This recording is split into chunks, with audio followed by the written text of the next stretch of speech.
आपका अपना देविंदर सिंह चावला। आज मैं फिर आपके सामने आया हूँ एक नया वीडियो लेके, जिसमें मैं कनाडा टूरिस्ट वीज़ा या विजिटर वीज़ा या जिसको टीआरबी भी कहते हैं उसके बारे में बात करूँगा।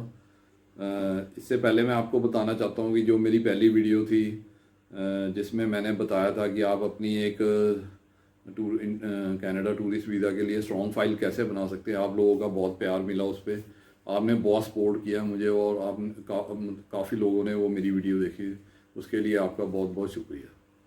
तो आज मैं उसी कनाडा टूरिस्ट वीज़ा या जिसको हम कनाडा विजिटर वीज़ा या जिसको टीआरवी भी कहते हैं, टेम्पररी रेजिडेंट वीज़ा भी कहते हैं, उसके बारे में मैं कुछ 9 ऐसी चीज़ें बताऊंगा। जब कोई आप में से कोई भी टूरिस्ट वीज़ा या कनाडा का टूरिस्ट वीज़ा या कोई भी वीज़ा आप अप्लाई करते हैं तो आप कुछ प्रेपरेशन करते हैं और उसके बाद आप कुछ स्टेप लेते हैं। तो आज मैं 9 ऐसी बातें बताऊंगा जो आपने जब कनाडा टूरिस्ट वीज़ा के लिए अप्लाई करना है, जो आप इन चीज़ों से सावधान रहना है। जो 9 ऐसी चीज़ें बताऊंगा जिनसे आपको सावधान रहना और वो चीज़ें आपने नहीं करनी, ताकि आपको इजीली टूरिस्ट वीज़ा या कोई भी वीज़ा जो आप अप्लाई करते हैं वो मिल जाए और आपके साथ कोई ठगी ना हो, आप कुछ गलत स्टेप ना ले लें और आपका नुकसान ना हो जिससे। तो चलिए आज हम अपनी वीडियो शुरू करते हैं।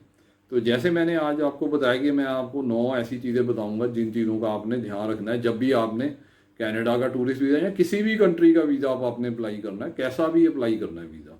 ज़रूरी नहीं है tourist visa, study visa apply करना है, वर्क परमिट अप्लाई करना है, वर्क वीज़ा अप्लाई करना है। तो इन सभी चीज़ों का आपने ध्यान रखना है। तो मैं अभी जो है कनाडा टूरिस्ट वीज़ा या विजिटर वीज़ा या टीआरवी के बारे में बात कर रहा हूँ, तो इसलिए उसके बारे में स्पेसिफिकली बोलता हूँ। तो ये सभी वीज़ा के लिए एक्सेप्टेबल है, ये चीज़ें आपने हमेशा ध्यान रखनी है। तो चलिए पहला पॉइंट हम बात करते हैं। पहले पॉइंट पे मैं आता हूँ। अगर आप किसी एजेंट के पास जाते हैं, ज़्यादातर लोग हम एजेंट को अप्रोच, जब भी कोई वीज़ा के लिए हमने अप्लाई करना तो हम किसी एजेंट के पास जाते हैं। तो अगर आपको कोई एजेंट मिलता है, वो कहता है कि मुझे 10 लाख रुपए दे दो या 12 लाख रुपए दे दो या 20 लाख या 2 लाख या 5 लाख दे दो, मैं आपके लिए वीज़ा लगवा दूंगा। जैसे मैंने कहा कि यहाँ पे हम कनाडा का टूरिस्ट वीज़ा या विजिटर वीज़ा या कोई भी कनाडा का वीज़ा के बारे में बात करते हैं, तो आप उस एजेंट से कभी भी उसके झांसे में मत आइए, क्योंकि ऐसा कोई एजेंट नहीं है जो आपसे पैसे लेके उसी बेस पे आपका वीज़ा लगवा देगा। ऐसा कोई भी प्रावधान नहीं है, ना ही कनाडा गवर्नमेंट के पास है, ना इंडिया में है, ना किसी और गवर्नमेंट के पास है। कोई भी जो प्राइवेट एजेंट है, कोई भी एजेंट है, वो कोई आपको प्रॉमिस नहीं कर सकता कि वो इतने पैसे लेके आपका वीज़ा लगा देगा। तो ऐसे एजेंट से आप सावधान रहिए। मैं ये नहीं कह रहा सभी एजेंट्स खराब होते हैं या सारे एजेंट गलत होते हैं, पर जो लोग ऐसी बात करते हैं तो उससे आप सावधान रहिए। आप उनके साथ मत डील करिए, उनके ऑफिस में मत जाइए और ना ही उनके साथ ज़्यादा बातचीत करिए। तो आपके लिए वो अच्छा रहेगा, आपको लॉस नहीं होगा, क्योंकि कोई भी वीज़ा लेने के इतने पैसे नहीं लगते। पैसे अगर आपने वीज़ा की फ़ीस के बारे में पता करना है या वीज़ा के बारे में डिटेल्स पता करना, तो मैं इसी वीडियो में आपको उनकी, जैसे कनाडा गवर्नमेंट की वेबसाइट है, मैं आपको उसका लिंक दूंगा, उसकी लिंक के बारे में बताऊंगा। आप वहाँ पे विजिट करके अपने आप देख सकते हैं कि कितनी फ़ीस लगती है, कितना खर्चा होता है और क्या क्या चीज़ें, क्या क्या डॉक्यूमेंट आपको चाहिए होते हैं। तो वो मैं जो लिंक है वो नीचे डिस्क्रिप्शन में भी दे दूंगा आपके। तो ये था मेरा पहला क्वेश्चन, ये था मेरा पहला पॉइंट। सो आप इस चीज़ का ध्यान रखिए, ऐसे एजेंट से आप दूर रहिए। और ऐसे कोई भी आदमी है, कोई अगर आपका रिश्तेदार भी है, कोई रिलेटिव भी है, कोई फ्रेंड भी है, कोई ऐसी बात करता है, उससे आप दूर रहिए, उनके थ्रू आप अप्लाई मत कीजिए। तो अब हम चलते हैं दूसरे पॉइंट में। और दूसरा पॉइंट मैं ये बताता हूँ कि जब आप, क्या होता है कि हर आदमी वीज़ा लेना चाहता है, जब वो बाहर जाना चाहता है तो वीज़ा लेना चाहता है, वो अलग अलग तरीके के बारे में जानना चाहता है और वो अलग अलग लोगों से मिलता है। अगर आपको कोई आदमी ये कहता है कि मैं आपको ईमेल पे वीज़ा, मतलब आपके ईमेल में वीज़ा आएगा या आपको मैं वीज़ा इशू करा दूंगा, वो आपके ईमेल में आएगा या व्हाट्सएप पे आएगा, प्लीज़ आप उनसे सावधान रहिए, उनके पास मत जाइए। क्योंकि जो कनाडा का वीज़ा है वो पासपोर्ट पे लग के आता है, वो स्टिकर वीज़ा होता है, ठीक है। अगर जो आदमी आपको स्टिकर वीज़ा भी दिखाता है तो वो भी नकली हो सकता है। तो ईमेल और व्हाट्सएप का वीज़ा तो बिल्कुल ही नकली है, आप उनके झांसे में मत आइए। जो कोई कागज़ पे प्रिंट आउट करके दिखाता है आपको वीज़ा, तो उससे दूर रहिए। कोई जो कनाडा गवर्नमेंट है, आपका वीज़ा आपके पासपोर्ट पे लग के आता है, स्टिकर वीज़ा होता है। ये बहुत बड़ा फ्रॉड चल रहा है मार्केट में। कई लोग मुझे फ़ोन करते हैं, वो पूछते हैं कि ऐसे ऐसे वो एजेंट कह रहा है, क्या वो सही है, वो गलत है, मैं उस पर विश्वास करूँ? मैं आपको हाथ जोड़ के ये विनती करता हूँ, आप उन लोगों पे विश्वास मत करिए, उनके पास मत जाइए। और ये था मेरा दूसरा पॉइंट। अब हम आते हैं तीसरे पॉइंट पे। अब हम कई बार क्या होता है कि आप किसी एजेंट के पास जाते हैं, वो कहते हैं कि आप मुझे 25 लाख दे दीजिए, मैं आपको वहाँ पे जॉब दिला दूंगा, और वहाँ पे आपको रूम भी मिलेगा, रहने के लिए कमरा भी मिलेगा, और आपकी जो सैलरी होगी वो टैक्स फ्री होगी। इतने पैसे, इतने लाखों रुपए वो मतलब प्रॉमिस करेंगे कि 3 लाख 4 लाख रुपए आपकी सैलरी हो जाएगी। और फिर आपको मतलब टैक्स भी नहीं लगे। कई एजेंट तो ऐसे इतने तेज होते हैं, वो कहते हैं आपको टैक्स भी नहीं लगेगा। सो अगर ऐसी चीज़ें कोई प्रॉमिस कर रहा है तो उससे भी आप दूर रहिए। प्लीज़ उनके उनके ऊपर आप ट्रस्ट मत कीजिए, ऐसे एजेंट्स के पास मत जाइए, और अपने पैसे बर्बाद मत कीजिए। ठीक है, वो आपसे पहले शुरू में थोड़े से पैसे मांगेंगे, तो आप उनके झांसे में मत आइए। वो फिर आपको फंसाते जाते हैं और ज़्यादा पैसे निकाल लेते हैं आपसे, तो आपका लॉस हो जाता है। तो ऐसा कोई सिस्टम नहीं है वहाँ पे कनाडा में कि आपको रूम भी मिलेगा, फूड भी फ्री में मिलेगा, और सैलरी भी आपको मिलेगी, फिर उसमें टैक्स भी नहीं कटेगा, और सैलरी भी वो कहेंगे $10,000 आपको मिलेंगे एक महीने के सर। तो ऐसा कोई भी सिस्टम वहाँ पे नहीं है। और कई बार वो कहते हैं कि आप यहाँ पे अगर आपके पास पैसे नहीं भी है, तो आपके पास जितने भी पैसे हैं, जैसे वो कहेंगे 1 लाख 2 लाख आप यहाँ पे दिए दीजिए, बाकी आप वहाँ पे अपने सैलरी में से कटवा लेना। तो ऐसे भी एजेंट से आप सावधान रहिए, क्योंकि कनाडा में ये चीज़ अलाउड नहीं है कि किसी की सैलरी में से पैसे काटे जाएं और वो बाद में आप इंस्टॉलमेंट में दीजिए। ऐसी बातों में आप मत आइए। तो अपना आप ध्यान रखिए, आप खुद समझदार हैं और समझदारी की बात समझिए, और ऐसे एजेंट से दूर रहिए। तो इसके बाद हम आते हैं चौथे पॉइंट पे। तो चौथा पॉइंट ये है कि कई लोग होते हैं कि उनके पास वो आईडी दिखाएंगे कि आप भी, मेरे पास इमिग्रेशन की आईडी है। वो फेक एजेंट होते हैं, उन्होंने अपनी आईडी बनाई होती है। तो वो कहेंगे कि हमें वीज़ा ऑफिस से या इमिग्रेशन के ऑफिस से ये आईडी मिली है, कनाडा की इमिग्रेशन ऑफिस से।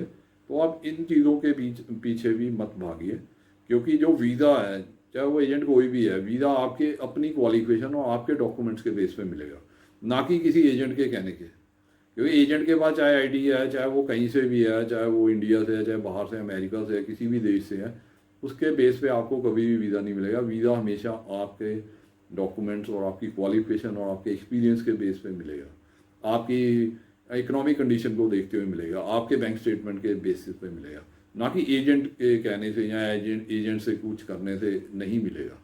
एजेंट सिर्फ आपकी फाइल बना सकता है और आपकी फाइल सबमिट कर सकता है, और वो कुछ नहीं कर सकता, क्योंकि जो डिसीजन है वो वीज़ा ऑफिसर ने देना, और वीज़ा ऑफिसर और एजेंट का कोई भी लिंक नहीं होता। तो ये था मेरा चौथा पॉइंट। तो इन चीज़ों का आप ध्यान रखिए, आप किसी की भी इस झांसे में मत आएगी, उसके पास आईडी है, ये है, वो है, इस चीज़ में मत जाइए। तो अब मैं आता हूँ पाँचवें पॉइंट में। तो कई बार क्या होता है कि आप जाते हैं किसी एजेंट के पास, वो कहता है कि मेरा जो एजेंट है वो कनाडा में है, मैं उसका सब एजेंट हूँ। तो जो मेरा मेन एजेंट है वो कनाडा में है। तो ऐसे एजेंट से भी आप सावधान रहिए। वो कहेंगे कि कोई वो इंग्लिश नेम बताएंगे आपको, अंग्रेज़ों का नाम बताएंगे, वो फलाना फलाना एजेंट है, वो वहाँ पे है, उसका आप ये एड्रेस है, उसकी आप ये वेबसाइट देख लीजिए, ऐसे वैसे आपको झांसे में फंसाने की कोशिश करेंगे। तो इन बातों में भी आपने नहीं आना, क्योंकि अगर वो कनाडा का भी एजेंट है तो कोई बात नहीं, एजेंट अच्छा भी हो सकता है, बुरा भी होता है, पर उससे आपकी फाइल के ऊपर कोई असर नहीं पड़ने वाला। तो चाहे वो कनाडा का एजेंट है, चाहे वो इंडिया का एजेंट है, वो सिर्फ आपकी फाइल लगा सकते हैं, उसके अलावा वो कुछ नहीं कर सकते। इसलिए आप इस चीज़ से सावधान रहिए। ये मत सोचिए कि वो अगर कनाडा का एजेंट है तो मेरा शायद वीज़ा मिल जाएगा, ऐसा नहीं होगा आपके साथ। ये भी एक फ्रॉड है जो मार्केट में चल रहा है। उन्होंने वेबसाइट भी बनाई होगी और दिखाएंगे कि ये इनकी वेबसाइट है, ऐसे है, ये हम ऐसे करेंगे, ऐसे करेंगे। वो काफ़ी आपको प्लान बताएंगे, उनके झांसे में आने की आपको ज़रूरत नहीं है। आप अपने आप भी वीज़ा लगा सकते हैं। मैं अभी आपको जो वेबसाइट है, कैनेडियन गवर्नमेंट की वेबसाइट है, आप वहाँ पे जाइए और स्टडी करिए और अपना वीज़ा अप्लाई कर सकते हो आप। तो इसमें कोई बहुत लंबा चौड़ा काम नहीं है। कोई भी जो भी पढ़ा लिखा आदमी है, जिसको इंग्लिश आती है, वो अपना वीज़ा खुद अप्लाई कर सकता है। और ये था मेरा पाँचवा पॉइंट। इसके बाद हम आते हैं छवें पॉइंट के ऊपर। तो छवां पॉइंट है, इसमें कुछ एजेंट्स आपको मिलेंगे जब आप जाएंगे मार्केट में, आप सर्च करेंगे, कोई अच्छा एजेंट ढूंढेंगे जिसके थ्रू आपने वीज़ा लगाना, तो कुछ आपको एजेंट मिलेंगे, वो कहेंगे जी आप हमारे थ्रू मतलब वीज़ा लगवाएंगे तो हम आपको पूरी गारंटी देते हैं कि आपको हम वहाँ पे सेट कर देंगे, आपको जॉब भी दे देंगे, ये मतलब ऐसे कर देंगे, वैसे कर देंगे, आपको वहाँ पे भेज देंगे, आपको मतलब बहुत इजीली सारा काम कर देंगे, हम डॉक्यूमेंट्स भी लगा देंगे। तो इन एजेंट से भी आपने दूर रहना है, क्योंकि वहाँ पे कोई भी एजेंट आपको सेट नहीं कर सकता। वो आपने अपने बलबूते पे होना, आपकी क्वालिफिकेशन, आपका एक्सपीरियंस और आपके डॉक्यूमेंट्स के बेस पे आपको जॉब मिलेगी। आप कोई आपकी मतलब सिफारिश नहीं करेगा, वहाँ जाके आपको इंटरव्यू देने के लिए अपीयर कर होना पड़ेगा, उसके बाद ही आपको जॉब मिलेगी। हाँ, लेबर जॉब है जो वो आप सोच सकते हैं कि मिल सकती है, पर उसके लिए भी आपको अपने डॉक्यूमेंट्स और सारी चीज़ें आपको पूरी करनी पड़ेगी। तो उस केस में बिल्कुल वो बिल्कुल माइनर केसेस हैं, उनके उनके अलावा और किसी केस में भी वो एजेंट इतनी आपकी हेल्प नहीं कर पाएंगे। हाँ ठीक है, वो वहाँ पे आपको रूम ढूंढ के दे सकते हैं, ये इतना कर सकते हैं बस। और आपको ज़्यादा से ज़्यादा क्या इंटरव्यू की बता देंगे कि यहाँ यहाँ इंटरव्यू है, बाकी काम आपको करना पड़ेगा, वो नहीं सेट करेंगे आपको कुछ भी, वो ऐसा कुछ नहीं कर सकते। कोई जादू की छड़ी नहीं है किसी के एजेंट के पास कि वो ऐसे कर देगा और आप वहाँ जाते ही मतलब जैसे ही लैंड करेंगे उतरते ही आपको सब कुछ मिल जाएगा, ऐसा कुछ नहीं है। तो आप इन सब एजेंट से सावधान रहिए और अपने दिमाग से चलिए, अपने लॉजिकल थिंकिंग से चलिए कि जो वो एजेंट कह रहा है वो सही है या नहीं है, और उसके बाद आप फैसला लीजिए। और इसके बाद हम आते हैं 7वें पॉइंट पे। 7वें पॉइंट में मैं ये कहना चाहता हूँ कि कई लोग क्या होता है यूट्यूब पे बड़ी वीडियोस देखते हैं, तो अलग अलग लोग अलग अलग बातें बताते हैं, तो उन बातों से आदमी कंफ्यूज हो जाता है, तो वो उसको समझ नहीं आता कि वो मैं कैसे डिसाइड करूँ कि क्या सही है क्या गलत है, किस चीज़ को मैं मानूँ, क्या सच है क्या झूठ है, किस चीज़ को मैं ना मानूँ। तो इसलिए आपने वहाँ पे ब्लाइंड ट्रस्ट नहीं करना किसी पे। अगर मैं भी आपको कुछ बता रहा हूँ, आप मेरे ऊपर भी ब्लाइंड ट्रस्ट मत करिए, ठीक है। आप अपने दिमाग से, अपनी सेंस से सोचिए और फिर फैसला कीजिए। और जो एड्स भी आती हैं अखबार में, टीवी में भी आती हैं, आप उन पर ब्लाइंडली ट्रस्ट मत कीजिए। तो इन सब चीज़ का तोड़ है। जो बेस्ट मेरा जो एडवाइस कह लीजिए, मेरी राय है आपके लिए, आप कनाडा गवर्नमेंट की जो वेबसाइट है, जो www.cic.gc.ca है जो वेबसाइट है, आप उस पर जाइए। उस पर सारी जेन्युइन इन्फॉर्मेशन, सारी ट्रू इन्फॉर्मेशन और पूरी इन्फॉर्मेशन दी हुई है। आप उसको उस वेबसाइट पे जाइए और उसको स्टडी करिए और उसमें से देखिए कि कौन सा वीज़ा आपके लिए सही है और आपने कैसे वीज़ा अप्लाई करना है। उसमें सब कुछ दिया हुआ है, सारे डिटेल दिए हुए हैं, कौन कौन से डॉक्यूमेंट आपको चाहिए और कौन सा फॉर्म भरना आपने और कैसे आपने अप्लाई करना और किस वीज़ा की कितनी फ़ीस है, सारे उसमें डिटेल दिए हुए हैं। तो आप उस वेबसाइट पे जाइए और अपने आप करिए, अपने आप सारा नॉलेज गेन कीजिए, फिर आप किसी पे ट्रस्ट करिए। अगर वो उस वेबसाइट से मैच खाता है, वो जो कुछ चीज़ कह रहा है, तो आप फिर तब किसी एजेंट पे ट्रस्ट करिए और उससे काम करवाइए। तो इस वेबसाइट का मैं जो लिंक है वो अगले स्क्रीनशॉट में अभी आपको मिल जाएगा। अभी इससे अगला स्क्रीनशॉट उस वेबसाइट का नाम उस पर लिखा होगा, आप उसको नोट कर लीजिए।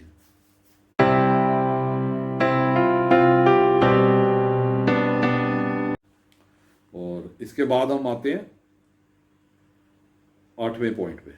तो 8वें पॉइंट में मैं ये बताना चाहता हूँ कि कई जो एजेंट होते हैं वो बड़ी हिस्ट्री बताते हैं, मैंने उसका वीज़ा लगवाया, उसका ऐसे करवा दिया, उसके बाद ये डॉक्यूमेंट नहीं थी, मैंने उसका बनवा के लगा दिया, फिर उसको ये प्रॉब्लम आ रही थी, फिर मैंने ये कर दिया। ऐसे मतलब वो बहुत स्टोरीज बनाते हैं और अपने आप को बहुत अच्छा एजेंट प्रूव करने की कोशिश करते हैं और बड़ी बातें करेंगे आपसे। तो आप उस केस में भी सावधान रहिए और अपने अपने इंटेलिजेंस और अपनी नॉलेज के हिसाब से आप चलिए। और हिस्ट्री का कोई इसमें मैटर नहीं करता, क्योंकि आपका वीज़ा हिस्ट्री से नहीं रिलेटेड है, आपका वीज़ा प्रेजेंट है और वो आपकी क्वालिफिकेशन, आपकी बैंक स्टेटमेंट, आपके इकोनॉमिक कंडीशन और आपके क्वालिफिकेशन और आपके ही एक्सपीरियंस पे बेस्ड है वो वीज़ा। उसका हिस्ट्री से कोई लेना देना नहीं है कि एजेंट की हिस्ट्री ऐसी है या वैसी है, ऐसा कुछ नहीं लेना देना। वो सिर्फ टोटली आपके डॉक्यूमेंट्स के ऊपर निर्भर करता है। वो आप खुद भी लगाएंगे तब भी वीज़ा मिल जाएगा, अगर आपका फाइल सही होगी, आपके सारे डॉक्यूमेंट सही होगी, तब भी मिल जाएगा। उसका कोई एजेंट की हिस्ट्री से कोई लेना देना नहीं है। और नया एजेंट भी कर सकता है, वो पुराना एजेंट भी कर सकता है। बात यह कि एजेंट है वो जेन्युइन होना चाहिए और वो सही होना चाहिए, वो ठगी ना करे आपसे। और जेन्युइन पैसे ले आपसे, आप उसी से डील करिए और हिस्ट्री के ऊपर मत जाइए। तो ये था मेरा 8वां पॉइंट। और मैं आता हूँ अभी जो 9th पॉइंट है, जो 9वां पॉइंट है और लास्ट पॉइंट है इस वीडियो का। उसमें मैं ये कहना चाहता हूँ कि कई एजेंट्स होते हैं वो मतलब कहते हैं कि आप फलाने कंट्री में चले जाइए, क्योंकि कुछ ऐसे कंट्रीज है जहाँ का वीज़ा लेना बहुत ईजी है, वहाँ पे हर एक को वीज़ा मिल जाता है उसमें। और वो क्या करते हैं कि वो बंदे को ऐसे कन्विंस कर लेते हैं कि आप जैसे यहाँ से सिंगापुर चले जाइए, तो वो कहते हैं कि हम उसका वीज़ा दिला देंगे आपको, ठीक है, वहाँ पे रहने की जगह देंगे, सब कुछ करेंगे, हम वहाँ से आपको फ़्लाइट दिला देंगे आगे कनाडा के लिए। वो कहेंगे मतलब अलग अलग कंट्रीज़ का नाम लेंगे। कोई एजेंट कहेगा हम मलेशिया से हम आपको वहाँ पे ट्रांसफ़र करा देंगे कनाडा से। कोई कहेगा मैं यूरोप से करा दूंगा, कोई कहेगा फ्रांस चले जाइए वहाँ से करा देंगे, कोई कहेगा यूक्रेन से कह देगा, कोई दुबई से कहेगा, कोई थाईलैंड से कहेगा, कोई इंडोनेशिया से भी कहते हैं, कई लोग इंडोनेशिया कहते हैं। ऐसे अलग अलग कंट्रीज़ का वो नाम ले हैं कि पहले हम वहाँ चले जाओ आप, हम आपको वहाँ की टिकट और पास मतलब और वीज़ा भी दिला देंगे, आपका स्टे, आपको वहाँ पे 1 हफ्ते के लिए स्टे करना पड़ेगा, फिर आप वहाँ से हम आपको कनाडा भेज देंगे। तो प्लीज़ प्लीज़ मेरी हाथ जोड़ के आप सबको विनती है कि आप इन एजेंट्स के झांसे में मत आइए, चाहे वो कितना भी जेन्युइन लगे आपको, क्योंकि ऐसा कोई भी सिस्टम नहीं है। क्योंकि आप जैसे हम इंडिया से हैं तो इंडियन सिटीजन हैं तो हमें वीज़ा इंडिया से ही मिल जाता है, तो वहाँ से तो हमें वीज़ा मिलेगा ही नहीं, क्योंकि जो हम इंडियन सिटीजनशिप है हमारे पास, तो इंडिया से हमें वीज़ा अप्लाई करना पड़ेगा और इंडिया से ही हमें डायरेक्ट कनाडा के लिए वीज़ा मिलेगा। या किसी भी आप डायरेक्ट कंट्री में जाना है, यूएसए भी जाना चाहते हैं या इंग्लैंड भी जाना चाहते हैं, कभी भी आप इस चीज़ का रिस्क मत लीजिए और ना ही ऐसे लोगों से आप कोई वास्ता रखें और ना ही उनके बातों में आए। तो यही मेरा आपसे सबसे रिक्वेस्ट है कि आप ऐसे एजेंट से सावधान रहिए और इन एजेंट से दूर रहिए।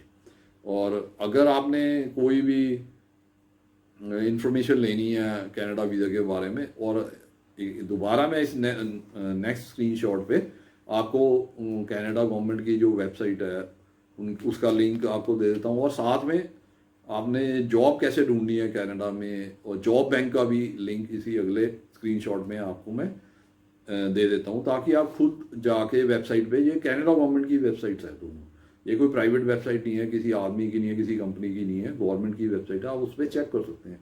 आप वीज़ा के बारे में भी प्रोसेस जो पहली वेबसाइट है उस पर चेक करते हैं, और सेकंड वेबसाइट जो जॉब बैंक की वेबसाइट है, जिसका नाम है www.jobbank.gc.ca। इस पर आप जॉब्स भी सर्च कर सकते हैं, आपको वहाँ पे सारी इन्फॉर्मेशन मिलेगी कि कौन सी जॉब है, उसमें क्या क्वालिफिकेशन चाहिए, क्या आपका एक्सपीरियंस चाहिए और कितनी सैलरी आपको मिलेगी।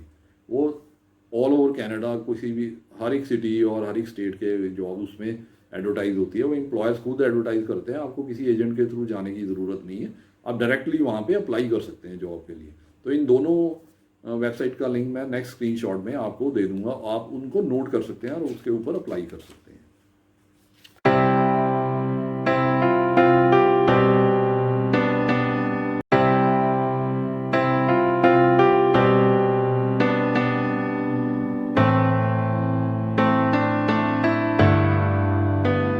तो ये था मेरा आज का वीडियो। उम्मीद करता हूँ कि आपको ये मेरा वीडियो पसंद आया होगा और आपने इससे कुछ ना कुछ ज़रूर सीखा होगा, कोई ना कोई चीज़ आपकी नहीं पता लगी होगी और आपका कुछ डाउट है, कुछ क्वेश्चन है, वो क्लियर हुए होंगे। इस वीडियो को देखने के बाद आपको अगर मेरा वीडियो अच्छा लगा, आप इसको और लोगों के साथ शेयर करिए और अपने फ्रेंड्स और फैमिली मेम्बर्स के साथ शेयर करिए। अगर आप अपने फ्रेंड्स और फैमिली मेम्बर्स को शेयर करेंगे, ऐसे होता है कई बार आपको इस चीज़ की ज़रूरत नहीं है, पर अगर आप किसी और को शेयर करते हैं तो शायद उनको इस चीज़ की, इस नॉलेज की ज़रूरत हो और उनका फ़ायदा हो सकता है। तो यही मेरा मेन मकसद है ये वीडियो बनाने का। और इसके बाद अगर इसके अलावा मैं जो ऑफ़र देता हूँ हर वीडियो में देता हूँ कि अगर आप अपनी फ़ाइल बनाना चाहते हैं Canada tourist visa, visitor visa या TRV की, तो आप मुझे कांटेक्ट कर सकते हैं। मेरा फ़ोन नंबर नीचे डिस्क्रिप्शन में दिया हुआ है, मैं आपकी फ़ाइल फ्री ऑफ कॉस्ट बनाऊंगा, मैं आपसे कोई पैसे नहीं लूँगा फ़ाइल बनाने के। तो आप मेरे को फ़ोन पे अपॉइंटमेंट लेके मुझे ऑफिस में मिल सकते हैं। तो इसके अलावा अगर आपके मन में कोई डाउट है, कोई क्वेश्चन है, आप मुझे फ़ोन करके भी उस डाउट को क्लियर कर सकते हैं और अपने जितने भी क्वेश्चन हैं उनका आंसर ले सकते हैं। और अगर आपको कोई टॉपिक पे वीडियो चाहिए तो आप कमेंट्स में लिख के भी वो क्वेश्चन पूछ सकते हैं या उस टॉपिक के बारे में डिस्क्राइब कर सकते हैं कि हमें इस चीज़ पे वीडियो चाहिए, तो मैं पूरी कोशिश करूँगा उस टॉपिक के ऊपर वीडियो बनाने के लिए। तो ओके, बाय।